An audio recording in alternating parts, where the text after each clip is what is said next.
Here, I'll get a little. Yeah, you can get a little closer. There we go. Okay. So comfy. 10 years. 10 years since Zach has been on a video. It's been a while. 10 years also, 2013. Which is insane. It's not. I don't think it's insane. I think you just. That's how time works. Yeah, exactly. Other than movies, Mm-hmm. is there anything you guys remember from 2013? I was at community college. That's about it. I was in the second half, starting my last year of college. I believe if I'm thinking about the timeline correct, we're getting like big things are happening with Netflix. This is kind of where they're really like rock and roll, like Daredevil, Yeah. House of Cards. I think Orange is the New Black is this year. Also, I think Macklemore's Thrift Shop came out this year. So, I think the year before, but yes. Close enough. but everyone they had their Macklemore fever and they wanted Macklemore. Anyways, let's get to this top 10.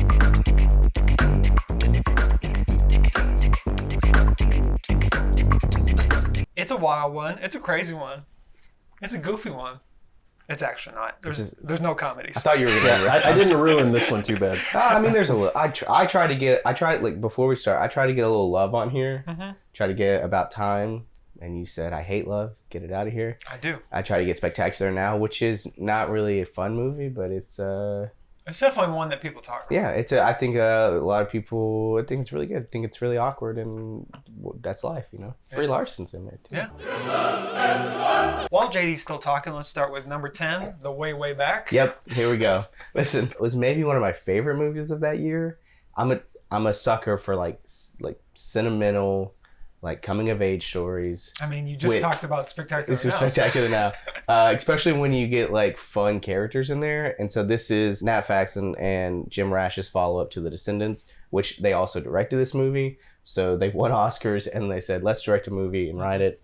And it is pretty much, if you haven't seen it, a kid, he is on a summer vacation with his family and is like maybe soon to be stepdad, or maybe it's his stepdad.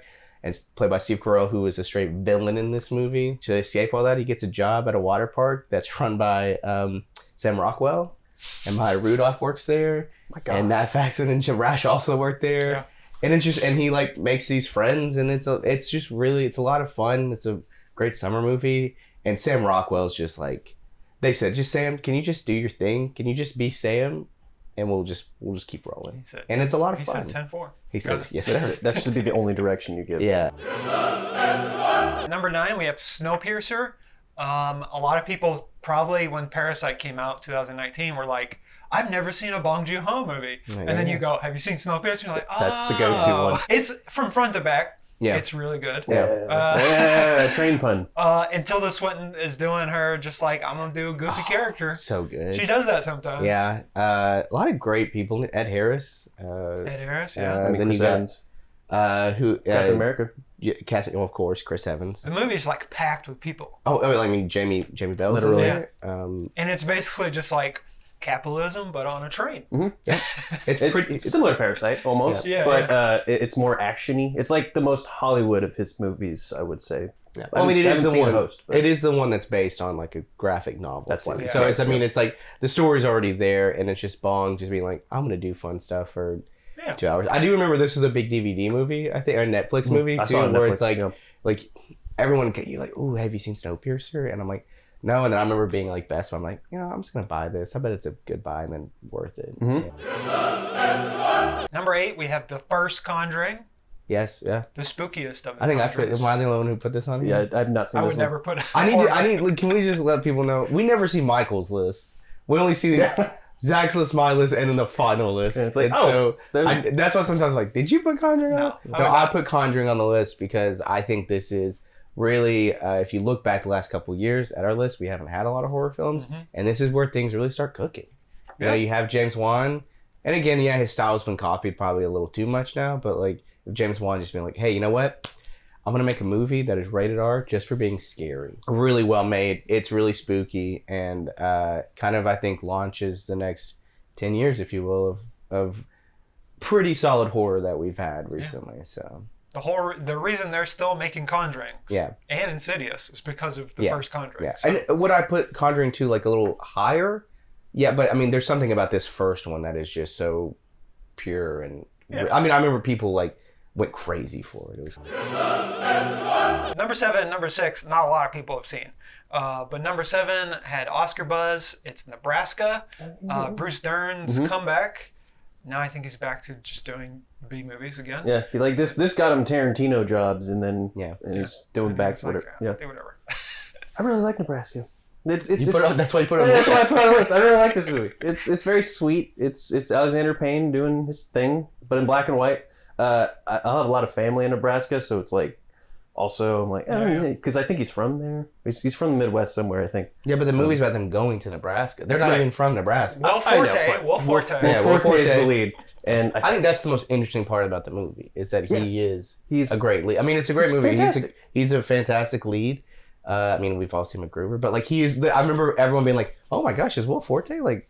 Yeah, is he kind of serious? He can be drama. It's just a sweet, little comedy." Sort of depressing sometimes, but Bruce Dern is amazing in this. I can't believe you haven't shouted out your other boy. Who's my other boy? Bob Odenkirk's in this. Bob Odenkirk is in this. That's right.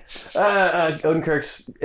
This was like, no, he was Breaking Bad was almost done by then, so of course he was. Yeah. But anyways, I just like this movie. Go watch it. Speaking of movies that no one saw, Ain't Them Body Saints. Yeah. Which is directed by David Lowery, and it's the first time he directed Rooney Mara and Casey Affleck. They came back for Ghost Story. Oh my gosh, which we'll have to do a whole video on Ghost Story. But Ain't the Body Saints, he's basically Casey Affleck's on the run. Very ethereal, very moody. It's exactly what you expect when you indie movie from the mid-2010s. It's just well acted, amazingly directed. Cinematography is beautiful. Yeah. I could tell you the plot, but that's not why you watch this movie. You watch it just to be amazed by the scenery. That's a lot of Lowery, like in a nutshell, too. This is a really great year. We don't have it on the list, but like Out of the Furnace, like you have these, almost like dirty directors, like Andrew and then David, and they're kind of starting to like, as the kids say, cook. They're starting to cook. And they put the heat on. The heat's cranking up, and then that clicking noise. They put the paint on. It's a really great year too to be like, hey. Watch these guys.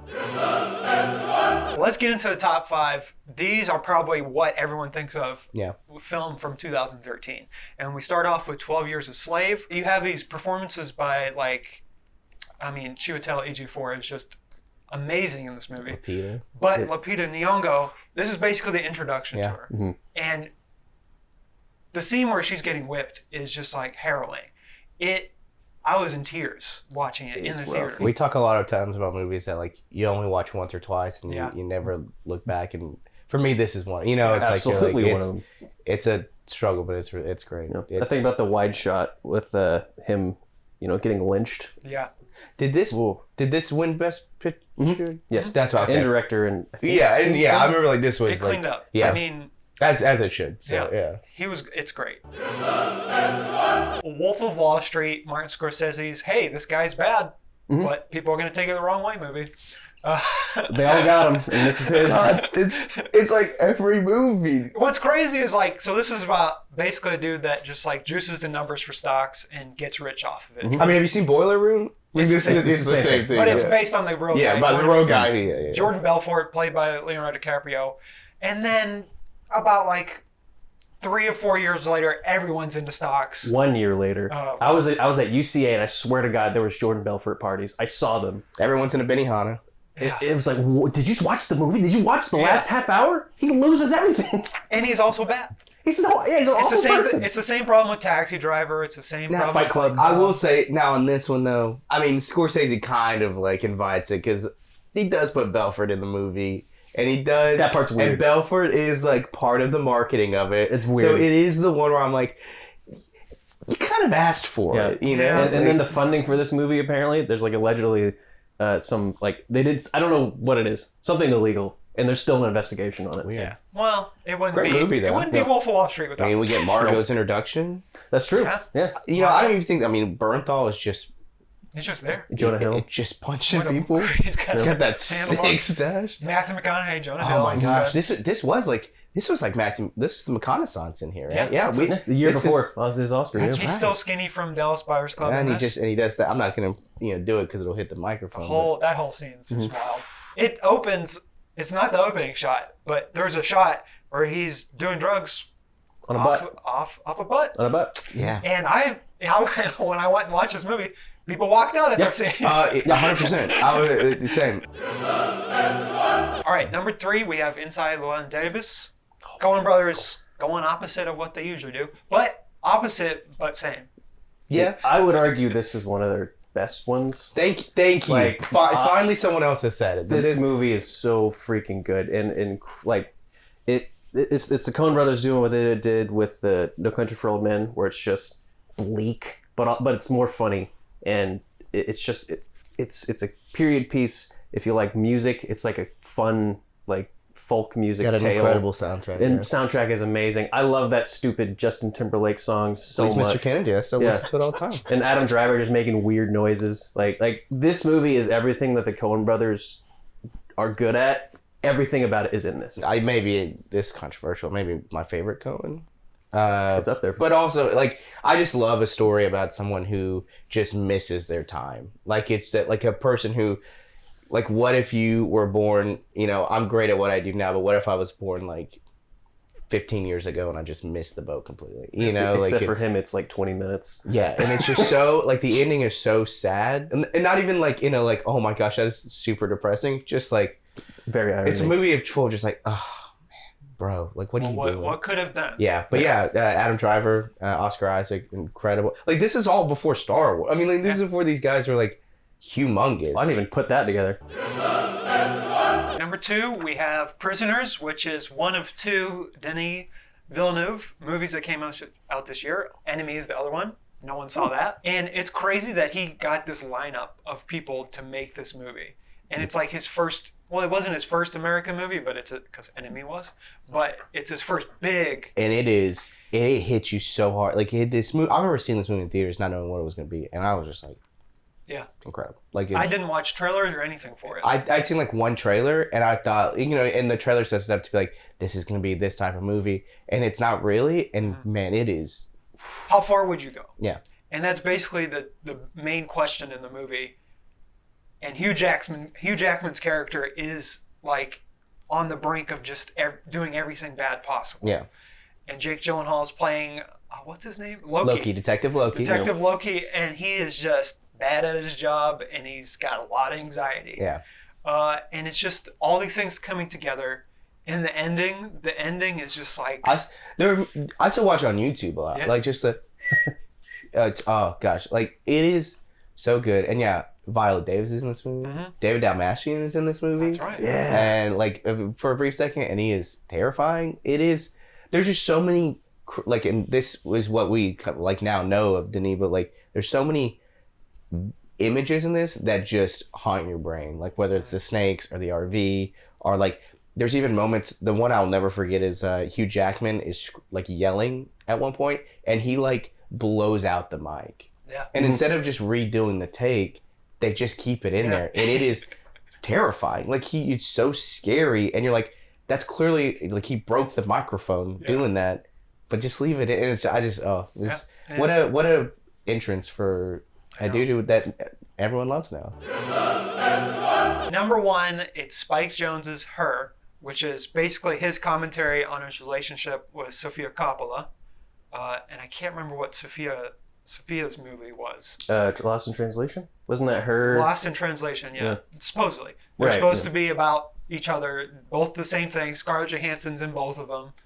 In Her, she's only playing a voice. Didn't make that connection. AI, technically. So. And she should have been at least nominated for that. Yes. So, And ridiculous. Joaquin Phoenix is basically the whole movie. Chris Pratt's in it. He is. Got Pratt, got Amy Adams. Amy Adams. It is just, what if a sad boy was sad in the future? Yep. Movie. And talk to Siri, you know, the whole time. Which, it's funny to think the guy, the dumb guy from Three Kings would end up being one of the most twee directors of all time. The guy who He's shot on Jackass. Yeah. Beastie Boys. Jackass, Yeah, Beastie yeah. Boys. I mean, he's just like, he's all over the place, but you love him. Yeah. And, you know, it's just great. Would you say, is this his best movie? Well, it's hard to say I because would. being John Malkovich. It's great. exists, Oh, so- I just think that this is a movie that even now I rewatch it, and we just live in such a tech world, and right now we're everyone's talking about AI, and you just think about a movie that was released 10 years ago, and even the ending where like everything kind of spoilers are where like all the AI are just kind of like, yeah, we're done, you know, and it just like, but just how like happy they all seem at the end. It's just a movie that I think like it's gonna be brought back up like in the next 5 years, and it's just gonna like whoa, like so it's like, to me it's a little bit like Social Network, where like it'll always be relevant.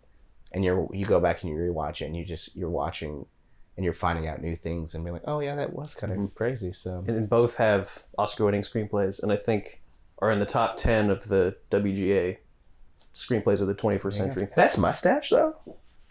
It's a good mustache. It's okay. I can't. This is 2 weeks. You should grow a hurt mustache. I wish. It's not the greatest mustache on screen. That's Hercule Poirot, right?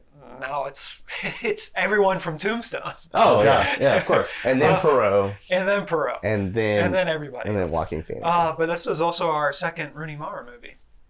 Because Ain't the Body Saints. That's right, man. I forgot you all, and I always forget that Rooney Mara's in this movie. Yeah. So she blows up after this. Well, Dragon Tattoo had come out by this point. Well, and Social Network. Well, she's in it. Social Network was when she was like, "Hello, I'm Rooney Mara, and I'm here to be great." And then Dragon Tattoo, I think everyone forgets, but she carries that solid. movie. Yeah. I mean, Daniel Craig's sexiness carries that movie. I don't know what you're talking about. Both. That's our top 10. I don't know why we're talking about Daniel Craig being sexy. He's not even in a movie this year.